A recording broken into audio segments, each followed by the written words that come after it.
Springfield officials have decided there's going to be at least 10 people or less at these meetings. Now, those 10 people even include me and my photographer behind the camera. But it does raise the question, should these politicians be vaccinated before they make their in-person return to the capital city? You can still see some of that leftover snow from the last round of weather. And like Cheryl said, there are still slick spots. This right here is definitely solid ice. You can see that the road leading into the living facility is closed, and that's because no visitors are allowed at this time. Let's take a look at what you just mentioned. The windows at the Capitol already boarded up with plywood, but the Capitol itself still open right now. We saw a person just exit. Teachers say whether it's hybrid learning or going to school through a screen, it's still FaceTime with an educator, and kids are still learning. After all, online schooling has been around for decades. In fact, if you take a look right over there into the parking lot, that is where officers first found one of the victims, who is now in critical condition at a local hospital. This is what a typical street looks like in Cedar Rapids right now, damage lining both sides. I'm going to go ahead and step out of the way so our photographer Matthew Kauerauf can show you around. Now, so far, the city's saying they removed 2,200 tons of debris just like this that you're seeing along the roadways. There are trees split in half. The average cost of tree removal, anywhere from $10,000 to $15,000. We're taking a look. We see power lines down that have been tied off as crews are trying to make their way through the city. About 22,000 people still without power today as we're 10 days out from this storm. Now, the city also saying they removed 2.5 times the amount of trash as compared to this time last year, whether people are throwing away food that's spoiled because they don't have electricity or remnants of their homes.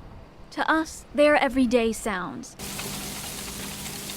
For them, the only time I've ever seen wind like that and rain was when I was in Hawaii, stationed at Schofield Barracks in the Army, and then when I was in the Philippines. Charles Elias served 4 years in the United States Army as an E-4 specialist. He says for veterans struggling with PTSD, the derecho is a trigger. While some might have reacted to the wind and the rain and to the destruction, others go into a stress mode. Where they would normally go for help, the Cedar Rapids VA clinic is closed due to storm damage. And now, since Monday, they're providing this mobile center for a counseling service. That anybody who needs just some support, who need to talk to a therapist, to talk to someone, they can come see us here. But for anything else, veterans now having to drive 40 minutes to Iowa City for routine and critical care. For some reason, my blood clots are coming back into my lungs and going to my heart, then I'll be dead within 12 hours. Says the problem he's seen while working with Freedom Foundation, a veterans support organization,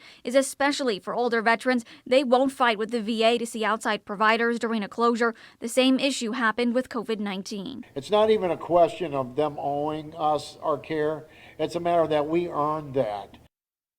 While the number of protesters have dwindled, their message still strong. Around 100 people gathering Wednesday at the Capitol, marching their way through downtown Springfield. We want justice.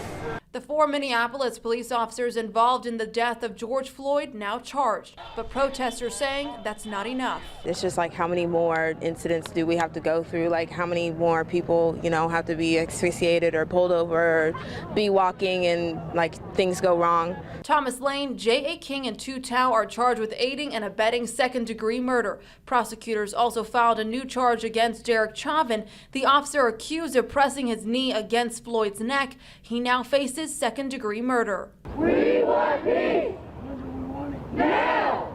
Though justice is being served in the city of Minneapolis, a protester poses the question, what about everybody else in every other city? When are we going to implement laws and other things legislatively that we can do to have it stop overall, or try and control it as much as we can? Another protester says the unfortunate death of Floyd is finally waking people up, even though this has been happening for centuries. It's important to this movement too. I mean, maybe it says that we're actually doing some good, and that maybe somebody's listening to us. Maybe, I hope. That's one of the unique things, is that yes, the numbers are down overall, but it's very, very uneven depending on what kind of business you're in. The Illinois Chamber of Commerce says some lines of work are being devastated by the COVID-19 pandemic, and other businesses are soaring.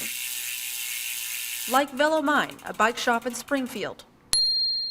An employee at the shop says they saw an increase in sales days after Illinois shut down due to COVID-19. We went back to normal about that first weekend, and then it started like doubling and tripling in volume just in a very short order. So definitely a pickup. Steve Sheen says he thinks they saw a pop in customers because the pandemic hit in the warmer months. They want to get outside because the gym is closed, the pools are closed, and they're looking for things to do outside. So I think cycling was one of the things that they turned to. Other businesses booming during the spring and summer months include the pool center. Manager Chris Osmond says they've had an incredibly busy year. Early April, May, we started selling out of pool kits, and even the ones that we were guaranteed to have in stock from the suppliers were sold out.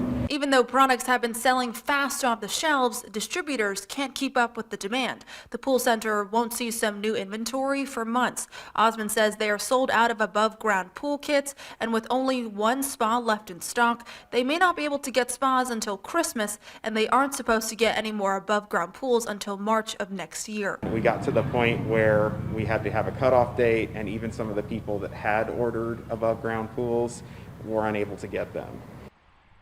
Sangamon County is now facing more COVID-19 restrictions. That includes no indoor dining or indoor bar service. Restaurant owners like Clorida Scandiri, who owns Lulu's Diner, says she thinks there are going to be less customers now. People are scared to be out, even that the restaurants are doing their best. Restaurants and bars will have to rely on outdoor seating and takeout for the time being. Take care, man. Thank you. It was kind of heartbreaking. We had to turn around so many customers that they're regulars, and we couldn't let them sit inside.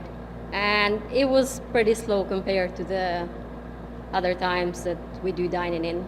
Just a couple minutes away, Long Nine Junction saying they were exceptionally busy on Friday. The co-owner, Emily Falcon, says they've actually only been doing outside service and curbside pickup since May. But she says she expects more people stopping by and supporting them with the new restrictions. Now it's just kind of a fair game for all the restaurants as far as curbside goes, and so I really think we're going to be busier because now people don't have the option of sitting in at other places, and it's just take out wherever you go. There is consequences if a business does not comply with mitigations. Fox Run Restaurant and Lounge getting a $500 citation from the county hours after the new order went into effect. The owner, Keith Eyre, explaining to us why he's staying completely open. We've got 32 employees that need a paycheck, and I believe that it's up to the customers that want to come in, and we're going to provide dining for them if they'd like it.